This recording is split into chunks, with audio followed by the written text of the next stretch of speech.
Bom dia, pessoal! Estamos aqui no plantão de dúvida da melhor pós do Brasil, a mais prática, né?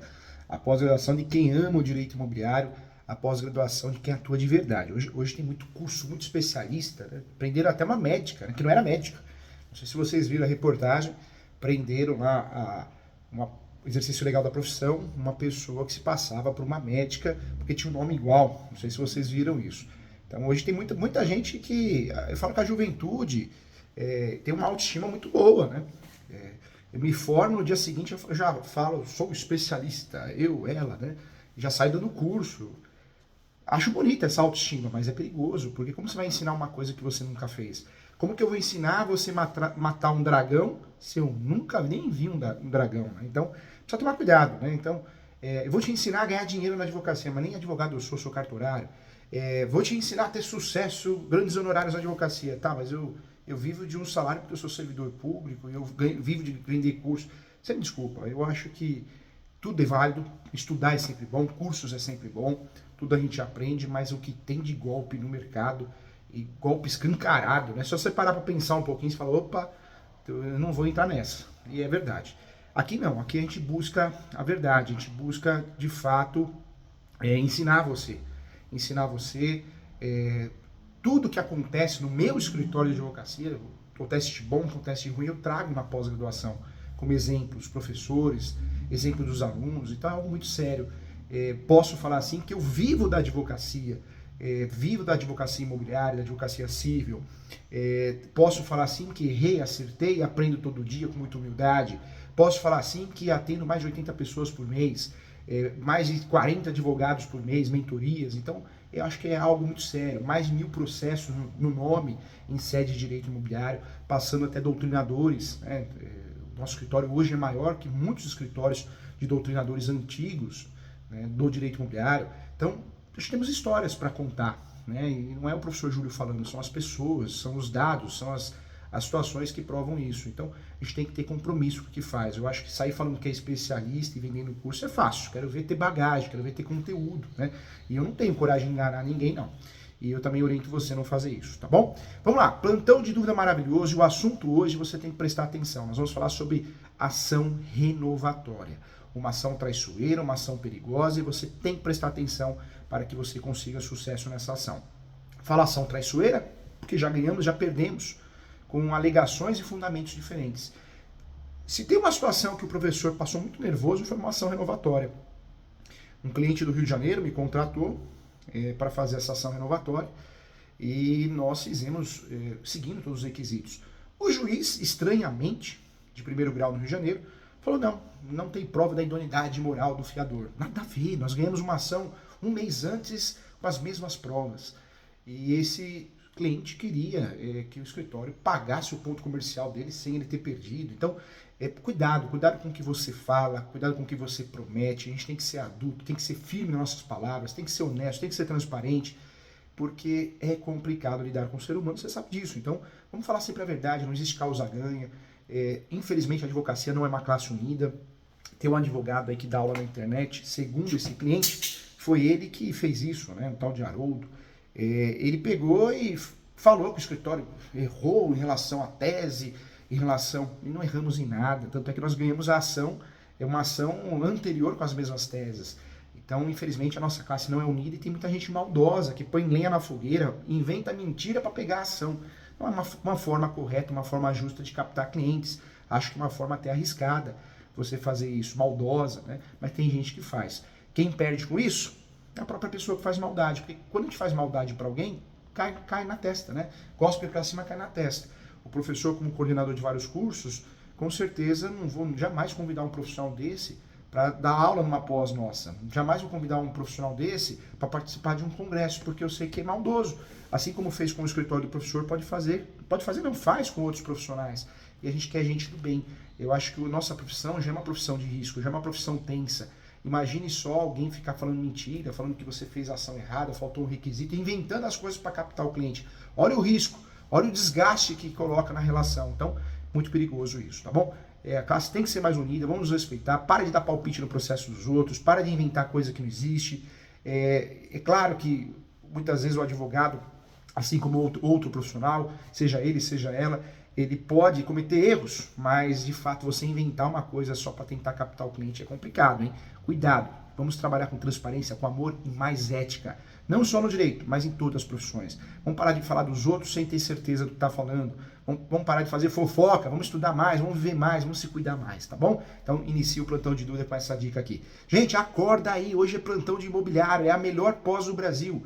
Pós-graduação em Direito Imobiliário, Negócios, Transações Imobiliárias do Portal ESO. Nós estamos, é um sucesso essa pós, já vai bater, se não me engano, mais de 1000 alunos.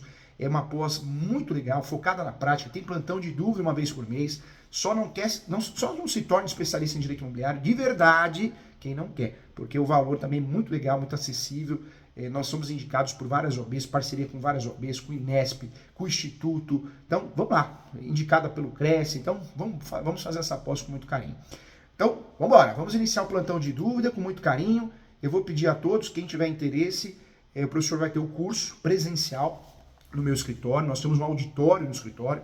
Então, quem tiver interesse, em São Paulo, do lado da estação do metrô, sábado o dia todo, das 8 até as 5, 4h30, 5 horas.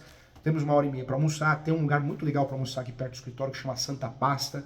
Você vai comer feijoada, você vai comer massa, tem para todos os gostos, tem salada para quem é fitness, ou seja, não vai perder. Um curso presencial de leilões, advocacia em leilões. Ainda temos algumas vagas, tá? Esse curso é maravilhoso, é um curso bem legal. E eu quero muito que você faça esse curso, é um curso que vai te dar bagagem para você advogar em leilões. Faltam bons profissionais nessa área. Esse curso vai acontecer de forma presencial em São Paulo, município de São Paulo, no bairro do Ipiranga, no nosso escritório, vai ser dentro do escritório, nosso auditório no escritório, nossa sala de aula no escritório. Esse curso de leilões é para quem quer advogar em leilões. Faltam bons profissionais nessa área e eu convido você a fazer esse curso comigo, em parceria com a Escola Superior Universitária, em parceria com o meu escritório.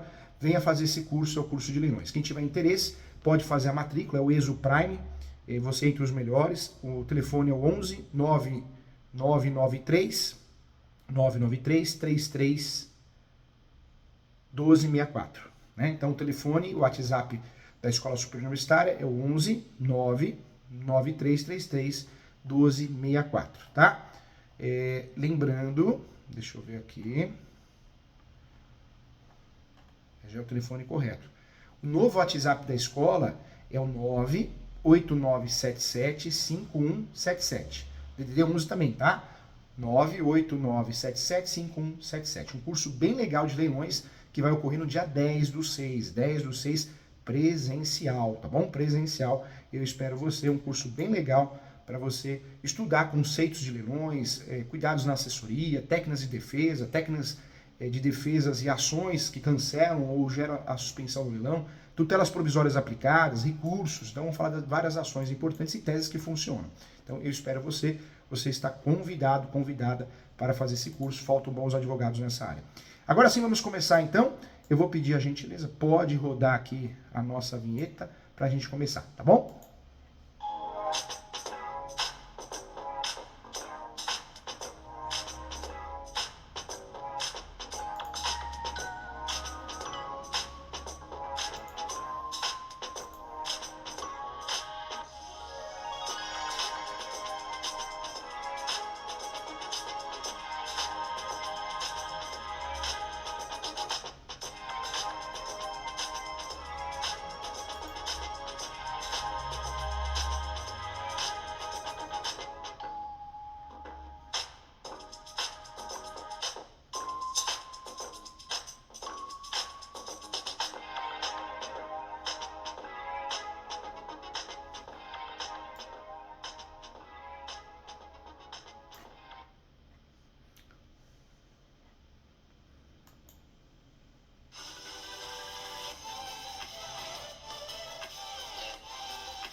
Vamos lá, vamos começar a nossa aula, nosso curso aqui. Um curso, nós vamos falar sobre ação renovatória. Cuidado, muitas inovações, muitas informações importantes sobre a ação renovatória. É uma ação traiçoeira, hein? Existe uma ação traiçoeira no direito de família que eu sempre falo que é a ação de exoneração de alimentos. Por quê? A ação de exoneração de alimentos, o cliente, quando contrata o advogado, ele já acha que é causa ganha. Porque o filho já fez 21 anos, 24 anos, 18 anos. Tem muita gente, muito advogado, E orienta até errado, né? Orienta errado o cliente falando que não, já é automática a exoneração, e não é. Depois o sujeito, ele ou ela, vai preso, né, por falta de pagamento de pensão alimentícia. Então é uma ação muito traiçoeira. No direito imobiliário nós temos várias ações traiçoeiras. A ação de edificação compulsória é uma delas. Muita gente sai fazendo ação de edificação compulsória no lugar de uso capião e se dá mal, porque ganha e não consegue registrar, ou perde. E uma ação muito traiçoeira nas ações locatícias é a ação renovatória, uma ação perigosíssima. Então eu peço a você que preste muita atenção nessa aula, nesse curso, porque vai fazer toda a diferença na sua vida profissional, tá bom? Vamos lá, vamos começar a parte teórica aqui. Quando nós falamos de ações locatícias, nós temos várias, né? A primeira ação locatícia que existe é, de fato, a ação de despejo, é uma das mais conhecidas. Infelizmente, a graduação de Direito é necessária, senão não estaríamos aqui, mas é muito fraca, né, gente? Ela deixa a desejar na prática. Estou falando particular, pública, todas, hein? O que está errado, o que está errado de fato na faculdade de Direito, no curso de bacharelado de Direito, é a ementa, né? Ela é muito teórica, muito cansativa.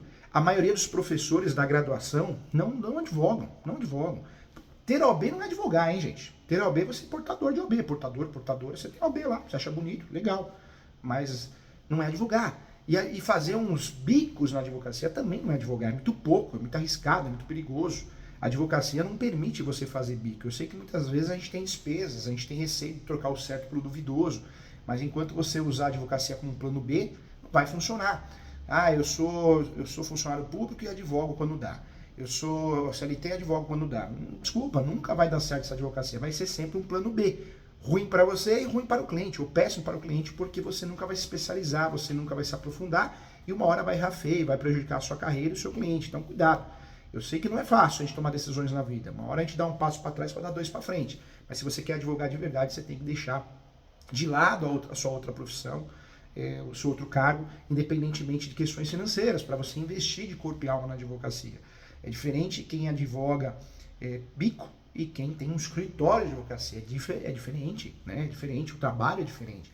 É a mesma coisa você contratar um pedreiro, fazendo uma comparação, analogia, que corta cabelo, né? Então, será que esse pedreiro vai ser tão bom assim? Vai fazer uma parede torta? Ou que você contratar um pedreiro que é pedreiro todo dia, um exemplo, contador, médico, a mesma coisa, né? Então, cuidado, e seja especialista, quem faz tudo não faz nada, tá? Vamos lá, gente, ó, nós temos várias ações locatícias, a ação de despejo é uma delas, né? Muita gente acredita, entende que a ação de despejo é só para cobrar aluguéis em atraso, rescindir o contrato e cobrar aluguéis em atraso, emitir a posse. Mas não é, nós temos várias teses e ações de despejo. A ação de despejo pode ser utilizada não só para cobrar, né, para rescindir o contrato, claro, emitir o proprietário na posse, ou o possuidor, o locador, mas também ela pode ser utilizada por outros motivos. Então, ato ilícito, então eu aluguei, o inquilino paga o aluguel em dia, mas ele fez um bordel, ele fez algo que não deveria fazer, plantou maconha no terreno, um exemplo, tá? Por mais que eles paguem o aluguel em dia, o ato ilícito permite a rescisão do contrato, e a rescisão do contrato é através da ação de despejo, ou por falta de pagamento, por denúncia vazia, descumprimento contratual. Infelizmente, a coisa é tão mal estudada que nós deixamos de conhecer um despejo que é feito pelo inquilino. O inquilino também pode propor ação de despejo, que é o despejo por culpa exclusiva do locador. Pena que a gente não aprende isso na graduação. Então é uma ação muito importante. O inquilino pode propor despejo também, porque despejo nada mais é que uma ação de rescisão de contrato. E no caso, rescisão de contrato da relação locatícia. Além da ação de despejo, nós temos a ação de consignação de pagamento de aluguel, para depositar o aluguel em juízo, quando o locador se nega a receber o aluguel. Nós temos também a ação de consignação de pagamento por parte do inquilino, né, por parte do locador, quando o inquilino larga alguma coisa no imóvel. Então, eu posso também usar essa ação em favor do locador. Veja que tem legitimidade ativa o locador e o locatário, né, para a ação de consignação de pagamento de aluguel. Quero lembrar a todos que essa ação pode ser utilizada para o depósito da chave também. Outra ação importante locatícia é, de fato, a ação revisional. Ela serve para diminuir ou aumentar o valor do aluguel. A ação revisional é muito importante. Outra ação que nos interessa muito também é a ação renovatória, objeto da nossa aula, objeto do nosso curso, objeto do plantão. Quando nós falamos da ação de renovatória, é uma ação importantíssima nesse cenário, nós vamos voltar a falar sobre ela. Essas ações que eu falei aqui são as ações tipificadas na lei 8.245 de 91, mas nós temos outras ações que não são tipificadas e são importantes, são usadas e são práticas, e muitos advogados nem sabem que existe. Nós temos a ação de indenização de fundo de comércio, é uma realidade. O inquilino tem direito de receber uma indenização do locador na locação comercial, a partir do momento que ele tenha 5 anos na posse do imóvel, 5 anos de contrato de locação, 5 anos exercendo a mesma atividade, né? Então a regra é 3 anos, 5 anos no imóvel. Então vamos falar em outra oportunidade dessa ação importantíssima, é uma ação que é de direito do inquilino receber uma indenização do locador, também importante. E temos a reparatória de luvas. Luvas ou luva, tanto faz, no singular ou no plural. A luva no Brasil ela é permitida inicialmente, no início da locação. Na renovação não, na renovação além de fato você ter o direito de receber de volta em dobro o valor pago pela luva, isso acontece muito em shopping, galeria, na locação comercial, também é crime, né? Então também é importante. Então, sim, agora conhecemos as ações locatícias, as tipificadas e as atípicas, né? Então, tipificadas, despejo, mais de 30 espécies de despejo, revisional, aumentar ou diminuir o aluguel, legitimidade ativa, locador ou locatário. Temos também a ação importante, conciliação de pagamento do aluguel, a renovatória, objeto da nossa aula, e temos também uma ação muito importante, que são as atípicas, ou seja, são jurisprudenciais doutrinárias. Entre elas, nós temos a ação muito conhecida, ação de indenização de fundo de comércio. Outra ação muito importante e conhecida também é a ação reparatória de luvas. Então, agora sim nós temos embasamento legal, hein, gente? Vamos lá. Quero falar com você aqui também algo importante. Eu trago para você mais uma situação que tem que ser esclarecida na aula também. Locação. Esse assunto é muito complexo. Complexo mesmo. Nós temos o direito imobiliário, que é um segmento do direito civil. Mas o direito imobiliário é tão importante que nós temos hoje várias divisões no direito imobiliário, subdivisões. Então, eu posso atuar em todas as áreas do direito imobiliário e posso atuar em algumas áreas, ou uma área só. Eu posso atuar em regularização de imóveis, eu posso atuar na locação, eu posso atuar no direito condominial. Então, tem várias esferas que eu posso atuar, até tributário, criminal imobiliário, consumidor imobiliário, tem várias esferas. Quando eu falo de direito imobiliário, o que eu quero trazer para você, e isso é muito importante, muito necessário, né, dentro do direito imobiliário. É um ramo totalmente multidisciplinar. Faltam bons profissionais no direito imobiliário e faltam bons profissionais, ou micro especialistas em locação. Pouca gente entende de verdade locação. Então, é um nicho muito interessante. A gente fala muito hoje de regularização de imóveis, mas a locação é um nicho muito interessante. Muita gente não sabe advogar, não conhece esse ramo e é um ramo interessante. Então, vamos lá, eu quero treinar você em relação às ações locatícias e principalmente a ação renovatória, objeto da nossa aula. Nós temos 3 legislações importantes sobre locação. A primeira legislação é a Lei 8.245, de 91, essa lei que foi criada, né, na verdade, a Lei do Quininato, aprovada 18 de outubro de 91, que é a lei que dispõe sobre as locações dos imóveis urbanos e os procedimentos a eles pertinentes. Então, é a lei mais importante. Mas não podemos deixar de lado que existe o Código Civil. O Código Civil vai regulamentar as leis, elas foram criadas, né, de fato, para especializar as situações. Mas o Código Civil continua tratando, sim, de locação. Locações de imóveis rústicos e rurais é o Estatuto da Terra. Mas locações de propriedade da União, Estado, Município e as suas autarquias e fundações públicas é o Código Civil ainda. Vagas de garagem ou espaços para estacionamento de veículos, espaços publicitários, né, outdoor é um exemplo, a parte hotéis, residenciais ou equiparados, então a parte hotel, motel, tudo isso também é o Código Civil. Nós temos também o arrendamento mercantil, em qualquer de suas modalidades, também é o Código Civil, tá bom? Então, veja que nós temos diversas legislações que vão tratar desse assunto. A Lei do Quininato, ela foi alterada pela Lei 12.112, tivemos grandes alterações, então também é importante verificar as alterações que foram feitas, fazem toda a diferença. Quando nós falamos da ação renovatória, o que eu quero trazer para você? A ação renovatória é uma ação que é utilizada quando eu, inquilino, comercial, empresarial, não residencial, eu quero renovar o contrato. Eu quero que você, advogada, me ajude a renovar o contrato.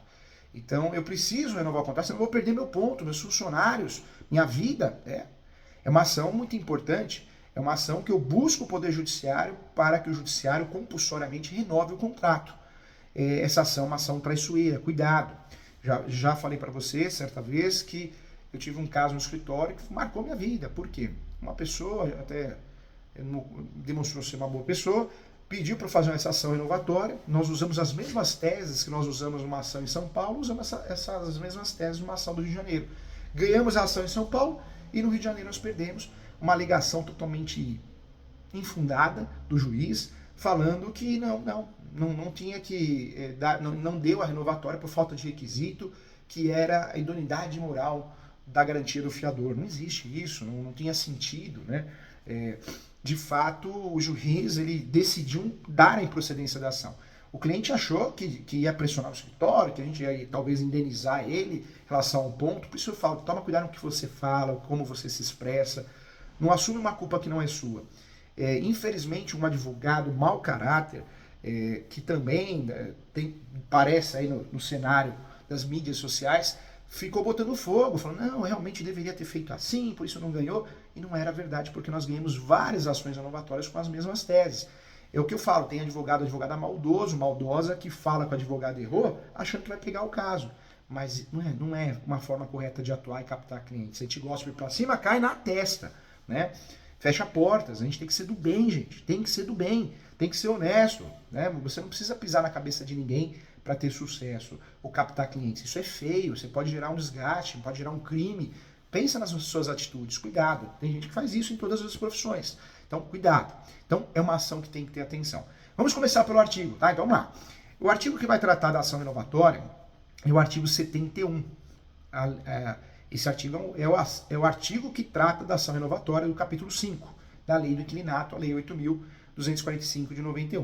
Então, vamos lá. O artigo 71 esclarece o quê? Que além dos demais requisitos exigidos no 319, a lei fala de 282, mas o 282 é o antigo código, né? O 319. A petição inicial da ação renovatória deverá ser instruída. Então vamos lá, atenção aqui. São os requisitos da petição inicial renovatória. Primeiro, prova do preenchimento dos requisitos, do inciso 1, 2 e 3 do artigo 51. Então vamos lá no artigo 51. Vamos fazer esse exercício aqui juntos, ó. Lá no artigo 51. Cheguei no artigo 51. O artigo 51 ele trata do quê? Da locação não residencial, ok? Então, a ação renovatória, que é uma ação que eu procuro o Poder Judiciário para renovar o contrato de locação. Quem tem legitimidade ativa é o inquilino, o locatário. Ele não quer perder o seu ponto comercial, sua empresa, seu comércio, seja lava rápido, estacionamento, posto de gasolina, escritório de advocacia, escritório de contabilidade, consultório médico, seja o que for. Ele não quer perder. Ele tem o seu ponto ali. Ele tem que cumprir esses requisitos. O que aparece aqui? Ó? Nas relações de imóveis destinados ao comércio, o locatário terá direito à renovação do contrato por igual prazo. Igual prazo, ok? Se eu faço a renovatória de um contrato de 3 anos, eu vou pedir a renovação por igual prazo, desde que cumulativamente. Então, eu tenho que acumular esses requisitos. Primeiro requisito, o contrato a renovar tenha sido celebrado por escrito. Contrato celebrado por escrito e com prazo determinado. Tem que ser escrito. Se não tem esse requisito, esquece, vai perder a ação renovatória. Escrito e por prazo determinado. Segundo requisito, o prazo mínimo do contrato a renovar ou a soma dos prazos ininterruptos dos contratos escritos seja de 5 anos. Então, não precisa ter um contrato de 5 anos, pode ser a soma de vários contratos, tá? Então, detalhe importante. Mais uma situação importante, mais um requisito, o locatário esteja explorando o seu comércio no mesmo ramo, pelo menos por no mínimo 3 anos ininterruptos, tá? Então, nós temos aí pelo menos 3 requisitos essenciais dessa ação, artigo 51, 51 da Lei do Inquilinato. O contrato a renovar tenha sido celebrado por prazo de forma escrita e por prazo determinado, e o prazo mínimo do contrato a renovar ou a soma dos prazos interruptos dos contratos escritos seja de 5 anos. Detalhe importante também é requisito, o locatário esteja explorando o seu comércio no mesmo ramo pelo prazo mínimo ininterrupto de 3 anos. Essa ação, gente, é uma ação complexa. Eu diria que é uma das ações mais complexas que nós temos na relação locatícia. Tanto é que o valor dessa ação é cobrado o valor de 5 até 15 vezes o valor do aluguel. Professor Júlio, quanto a advogada vai cobrar? Precificação, honorários, tem que aprender. A gente não aprende isso em lugar nenhum. Aqui aprende. O valor que é cobrado, um bom profissional que atua na área de verdade, não é aquele profissional que tenta atuar cobrando o menor valor, esse profissional é excluído do mercado. O brasileiro não é bobo, ele não quer preço, ele quer qualidade. É claro que se puder parcelar, ótimo, né? Você vai parcelar para ajudar o seu cliente, mas ele quer qualidade. Não que vai pagar um valor absurdo, né? Mas um valor justo, um valor de mercado. Eu prefiro contratar e pagar um valor justo em qualquer situação, um médico, um contador, um marceneiro, um pedreiro, mas que vai fazer, vai resolver, do que contratar um profissional por preço e não vai resolver nada e eu vou ter prejuízo. Então caiu a ficha do brasileiro nesse sentido. Então, essa ação, claro que depende do cliente, da situação financeira, do contexto geral, tem que ser analisado, mas o valor que é cobrado no mercado, de 5 aluguéis até 15. De 5 até 15, ok? Esse é o valor de precificação, tá? As tabelas da OAB deixam a desejar nesse sentido, são muito infelizes, né? Elas são estaduais, porque eu falo que, de fato, não é o Conselho Federal que vai criar a tabela da OAB, mas as seccionais, e ela deixa a desejar, né? Ela deixa a desejar nesse sentido, o valor é muito superior, o inferior era omissa. Ô, tabela da OAB, complicadinha, né? Complicado. Então vamos lá. Então, 2 artigos que nos interessam muito, tá? Em relação ao estudo do direito da ação renovatória, do direito do inquilino, do locatário em renovar o contrato compulsoriamente. 2 artigos que nos interessam da locação não residencial. Locação não residencial é aquela comercial. Pode ser qualquer atividade intelectual, física, né? Qualquer atividade, pode ser um comércio, pizzaria, restaurante, cabeleireiro, lava rápido, posto de gasolina, escritório de advocacia, contabilidade, tanto faz. Não residencial é isso. Eu não moro em não residencial. O artigo 51 é um artigo muito importante para nós, nos interessa muito, porque é o artigo que vai tratar dessa locação. Então, o 51, e volta a falar, outro artigo fundamental dentro do objeto do nosso estudo, que nós temos que conhecer bastante, né? Não é pouco não, é o artigo 71, tá bom? Que nos interessa muito. Então, as provas você já sabe. Então, as provas dessa ação, a prova do preenchimento dos requisitos do inciso 1, 2 e 3 do artigo 51, nós já falamos já. Prova também do exato cumprimento do contrato em curso, ou seja, essa ação tem matérias de defesa, como qualquer ação. Não adianta eu querer fazer uma ação inovatória, sendo que meu cliente, né, o inquilino, ele, ela, eles, estão devendo aluguel. Como que eu vou ganhar? Não vou ganhar. Então, eu não posso dever o aluguel, estar em débito do aluguel ou acessórios, né? Então, eu preciso fazer prova do exato cumprimento do contrato. Recibos, né? Depósitos, notas fiscais, hoje PIX, boletos, eu preciso provar que eu pago o aluguel em dia. Então, também é importante. Outra situação é a prova da quitação dos impostos, né? O imposto, quem paga imposto condomínio é o inquilino ou o locador? É o locador. Mas se no contrato tem uma cláusula que eu transfiro essa obrigação para o inquilino, é do inquilino. E se essa obrigação é do inquilino, eu tenho sim que provar que eu pago os acessórios, né? Eu tenho que provar que eu pago os acessórios. Isso de fato é fundamental, também é muito importante para que eu tenha sucesso na demanda. Então, a prova da quitação dos impostos e taxas, né, que incidiram sobre imóvel e cujo pagamento lhe incumbia, é necessário também fazer prova. Outro ponto também, indicação clara e precisa das condições oferecidas para a renovação do contrato. Eu vou fazer na ação renovatória uma petição seguindo todos os requisitos do artigo 319, mas eu preciso sim explicar qual que é o valor, o último valor que eu paguei do aluguel, quais são as condições dessa renovação. A petição tem que ser clara, objetiva nesse sentido. Por isso eu falo, quem escreve muito se perde. Cuidado, hein? É melhor você escrever menos, mas com qualidade. Então, também tem que ser fundamental, não pode ser uma petição confusa, contraditória. A indicação do fiador também, quando houver, quando nós temos várias garantias, 4 garantias, né? Lembrando que a locação eu vou usar uma garantia só, não posso usar 4 ou mais que 2 garantias, tem 4, eu vou usar uma delas. Ou eu faço um contrato sem garantia, que é possível também. Então, quando a garantia é fiador, a indicação do fiador, quando houver no contrato a renovar, quando não for o mesmo, né, é a indicação do nome ou denominação completa do fiador, número de inscrição do Ministério da Fazenda, o CPF, endereço e também tratando-se de pessoa natural, a nacionalidade, o estado civil, eu preciso indicar a profissão e o número da carteira de identidade, comprovando desde logo, mesmo que não haja alteração do fiador, a idoneidade financeira. Essa idoneidade financeira, a Lei 12.112, foi o que derrubou uma ação nossa no Rio de Janeiro.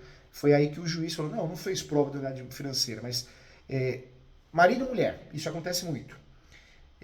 Na verdade, ele foi o autor da ação, ela foi a fiadora dele. Ela fez uma declaração dizendo, olha, eu tenho idoneidade financeira. Isso nós fizemos várias vezes, em vários lugares, em vários estados, e deu certo, porque como que você vai provar a idoneidade financeira do fiador? Uma declaração, extrato bancário, às vezes um imóvel que ele tenha, né, ele ou ela, é assim que você prova, né? Então, não existe outras formas além dessas. E o judiciário, quando não quer julgar improcedente, é terrível. Foi o que aconteceu, por isso eu falei para você, precisa tomar cuidado, porque tem gente maldosa no meio do direito que fica jogando lenha na fogueira, falando, não, fez errado, para captar o cliente. É muito feio fazer isso, né? Muito feio e não se deve fazer isso, porque você pode gerar um crime. Hoje em dia as pessoas estressadas, um pode agredir o outro, né? Então cuidado com o que a gente fala, o que a gente faz. Então, cuidado, tá? A entidade financeira do fiador, eu provo através de uma declaração com reconhecimento de firma, um imóvel que ele ou ela tenha em seu nome, extrato bancário. É subjetivo, é subjetivo. Tem casos, vários casos aqui no escritório, que a simples declaração fez prova. Ou o juiz nem pediu isso. Né? Lembrando que essa lei é de 91, por mais que apareça como requisito, a entidade financeira mudou. Hoje o próprio judiciário consegue fazer uma apuração do fiador e descobrir essa entidade financeira através do sistema. Então, as coisas mudaram, né? Vai de interpretação. Mas é importante, tá? Muita atenção em relação a isso para não gerar confusão. A prova também de que o fiador do contrato ou que o que substituir na renovação aceite os encargos da fiança, autorizado pelo seu cônjuge, se for casado. Também essa prova através de declaração, parte contratual. Outra prova exigida também, quando for o caso, de ser cessionário ou sucessor em virtude a título oponível ao proprietário. Também é importante, tá? Eu trago um parágrafo único aqui também, objeto de estudo, que a proposta, de fato, dessa ação é renovar o contrato compulsoriamente. Então, diante disso, a ação pelo sublocatário do imóvel ou parte dele serão citados o sublocador e o locador, tá? Como litisconsortes, salvo-se em virtude do contrato de locação originário ou renovado, o sublocador dispuser de prazo que admita renovar a sublocação e, na primeira hipótese, procedente à ação, o proprietário ficará diretamente obrigado à renovação. Ponto importante também. Legal? Então, estudamos a parte teórica aqui, isso é muito importante, lembrando que eu vou deixar à sua disposição o modelo da ação renovatória. Lembrando que eu não gosto de modelo, acho que modelo, a gente não tem que usar modelo, a gente tem que usar um croquis, né? Para montar a peça em si, mas porque cada caso é um caso, tá? Mas eu deixo à sua disposição com muito carinho, sim, para que você possa usufruir, tá bom? Vamos lá. Então, professor Júlio, prática em ação renovatória, uma ação renovatória de sucesso, passo a passo, né? Uma advogada não pode errar, um erro pode ser fatal. Ação renovatória, o que é? Como que eu explico isso para o cliente? A ação renovatória é uma ação locatícia, uma das ações locatícias, tipificada. Tanto é que nós falamos dos dois artigos que fundamentam essa ação. É a ação judicial proposta pelo inquilino contra o locador, para que o contrato de locação comercial seja renovado de modo forçado, mesmo contra a vontade do locador, permitindo que o empresário, o inquilino, permaneça conduzindo o seu negócio naquele ponto comercial que está previsto na lei do inquilinato. O conceito que eu trago no meu livro, a ação renovatória, é aquela disponibilizada pelo direito processual brasileiro para garantir o direito do empresário, comerciante, de renovar o contrato de locação referente ao imóvel onde esteja localizado o seu ponto comercial. Sociedades civis com fim lucrativo, desde que regulamentada, de fato devidamente regulamentada, instituídas que poderão se valer desse direito. No estudo do direito imobiliário, um dos grandes temas, né, que envolve a locação, sem dúvida nenhuma, é a ação renovatória. Nem todo contrato de locação é regulado por ela, mas sem dúvida a locação, a Lei 8.255 de 91, esse tema é muito polêmico e muito interessante. A Lei do Inquilinato, ela trata das locações de imóveis urbanos que podem ser contratados de locação, pode ser contratados através da relação locatícia residencial, por temporada e não residencial. Só que essa ação renovatória ela é utilizada na prática nas locações não residenciais. Né? Então, na temporada não, e na locação também, locação residencial não, se bem que nós temos algumas discussões sobre isso, algumas ações, mas em regra não. Tá? Se o cliente perguntar para você o que é ação renovatória, então o que você vai responder para o cliente? A ação renovatória é uma ação judicial que vai ser proposta pelo inquilino, locatário, contra o locador em casos de locações comerciais, não residenciais. Qual que é o objetivo, professor Júlio, da ação renovatória? O objetivo da ação renovatória é que o contrato seja renovado de modo forçado por um valor adequado ao mercado, o último valor do aluguel, mesmo contra a vontade do locador. É difícil, você pode propor várias ações renovatórias, mas no Brasil normalmente você ganha uma, né? Você não consegue ganhar a renovatória da renovatória, senão você vai ter que propor renovatória toda vez que o contrato chegar ao final. Detalhe importante, eu só posso propor essa ação renovatória no último ano do contrato de locação, em vigência, 6 meses antes do final. Então, 6 meses antes do final. Ou nos 6 primeiros meses do último ano, tanto faz, dá na mesma, né? Então, assim, o empresário, o locatário, o inquilino, ele consegue permanecer no comércio dele, né? Seja qual for, conduzindo o seu negócio naquele ponto comercial. A discussão, em geral, da ação renovatória, em resumo, Caso o locador e o inquilino, né, não cheguem amigavelmente, voluntariamente a um termo justo, a um acordo para renovar o contrato de locação amigavelmente, o que vai acontecer?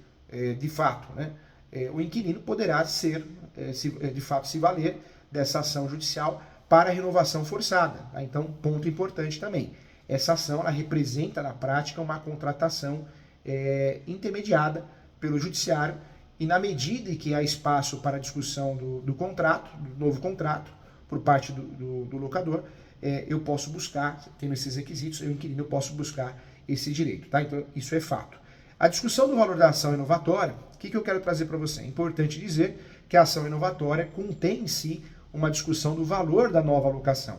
Muitas vezes, a única divergência entre as partes é justamente essa, né? O valor, o reajuste, é isso que dá encrenca normalmente na locação. Então, o caso em disputa, né, processual, de fato serão feitas as provas cabíveis, geralmente periciais. Essa ação normalmente tem prova pericial, que é feito um levantamento do valor do aluguel, para a definição do valor justo, conforme o mercado do momento da região. Então, isso pode ser feito, isso normalmente é feito. A finalidade da ação inovatória, ela trata assim, de um problema específico, o risco, né, sobre o ponto